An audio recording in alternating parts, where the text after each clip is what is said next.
You know, it started way back when. I've owned this house for a lot of years, the Lumber Baron, and before I bought it, it was a condemned 23-unit apartment building. For a long time, we would get people that would knock on the door saying that they used to live here, even wanting to rent a room. Well, one particular day, I got a knock on a door of somebody very curious. She wasn't dressed like a lot of these folks that would come up to the door. She was dressed really nicely. In fact, her husband was with her, who happened to be in the military, full military dress. And she introduced herself, and I invited her in. And she said, you know, I used to live here many years ago. I said, oh, is that so? She said, yeah, I was the manager of this when it was apartments. And I was a little bit skeptical when I heard her say that, but then she stepped right into the front parlor and she looked around and she said, yeah, this room was my apartment. That's when I knew she was telling the truth, because it was in fact the manager's apartment. But I was still a little bit skeptical until she walked over to this one corner in the room and she said, yeah, right over here in this corner, there was my kitchen sink. Now I knew she was telling the truth because I took that kitchen sink out. Well, she turned to me with a very serious kind of face and she said, you know this place is haunted, don't you? Well, I've heard a lot of people say that to me before. So I said, well, sure, but what's your story? And she told me the most interesting story I think that I've heard in the 24 years I've been here. She said, I remember it like it was yesterday. In fact, I haven't been back to the mansion since. She said she was walking around because she was in her apartment waiting for someone to arrive who she was going to show an apartment to. And so she was making herself busy while that appointment was coming, and she was over at the sink washing dishes, that kitchen sink that she had pointed out. And she described the scene as having had some shelves above the sink that had these little knickknacks on, little ceramic Indian pottery collection. And she was there washing the dishes when suddenly she heard something out in the hallway where the grand staircase is. So she went over, opened up the door, looked around in the front hallway, and didn't see anything. She was really surprised because she absolutely heard someone there. And she looked up the staircase to the landing. And there on the landing, she in fact saw someone. But it wasn't who she was expecting. It was like a person from another era. It was a woman dressed in Victorian garb. She was wearing a long white blouse with the frilled cuffs. And her collar was up high, buttoned very tightly, and her hair pulled back in a tight black bun. Her arms were crossed, and this woman was standing there, and she was staring down into the woman's face.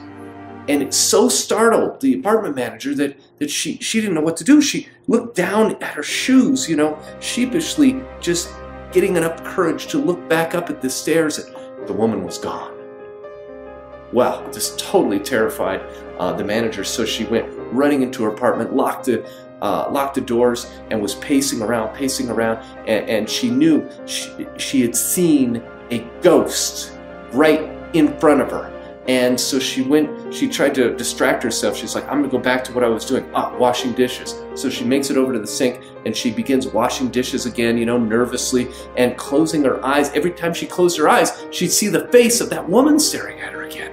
Well, so she opens her eyes for a minute and there's her Indian pottery collection. The shelves begin to shake and they collapse and the pottery comes down into the sink, crashing, breaking, and shards come down and one catches her hand.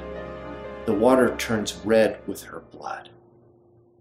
Now, fast forward to the time when she's telling me this story. She shows me her hand. And there on her hand, a big long scar. In fact, she says, these two fingers here, I can't even straighten them out because my ligament was cut that day. Wow. Not only had she seen a ghost, but now I'm realizing she had had a physical run-in with a spirit. And so she turns to me, she says, do you mind if I take a few photos of the place? And I was wanting to accommodate, of course, so I said, sure, please, please. And so she grabbed out of her purse one of those little cardboard cameras, you know, with 24 exposures. And so she and her husband make their way around. And meanwhile, the phone's ringing in the office, so I go over there. And so she's here for, I don't know, 20 minutes as she makes her way through the house, taking pictures and what have you. On the way out, you know, we shake hands and exchange phone numbers and this and that. And quite honestly, I figured I would never see her again. Well, wouldn't we all be so lucky? Because that night, the phone is ringing off the hook here. And it's the woman. And she tells me, she says, I have to come over and see you immediately. I'm like, what's up? She says, I developed those photos. You have to see them. So she comes into the house with all the photos. She lays them out onto the table. She points her finger down at this one photo. She says, there it is. There in that photo. In the mirror, you can see the woman I saw that day. So I picked up the photo and I'm looking at it. She says, right there, you can see the flash creates the white shoulders that I described to you. And right above that, in the glass, you can see the translucent face, even the line where the hair is pulled back in the tight bun. Now, I gotta tell you, I'm a little bit skeptical looking at this photo. Is this really the ghost? I don't know for sure myself, but I know this. For that woman, that apartment manager, this was absolutely the face of the ghost that haunted her from that very day. Now to me, that's a real live paranormal experience. But the story doesn't end there. About a week later, after I had this experience, I get another phone call. And the guy on the phone says, hey, are you still at 37th and Bryant Street? I'm like, yeah, right on the corner. He says, are you still at Denver Business University? I said, no, I don't even know what you're talking about. What? Denver Business? No.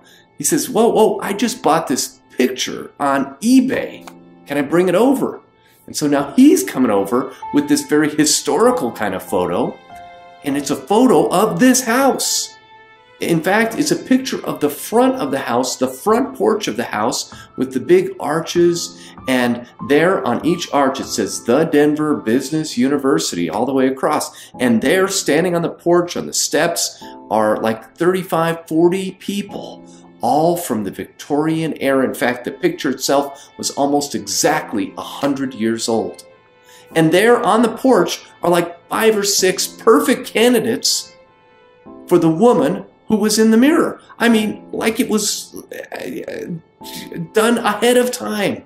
Like this apartment manager knew exactly what these women looked like, and she couldn't have because no one knew about this photo. I think one of those women could in fact be that woman in the mirror. Maybe a headmistress, maybe a disciplinarian, maybe just a student, who knows? But certainly someone that was walking these halls a century earlier.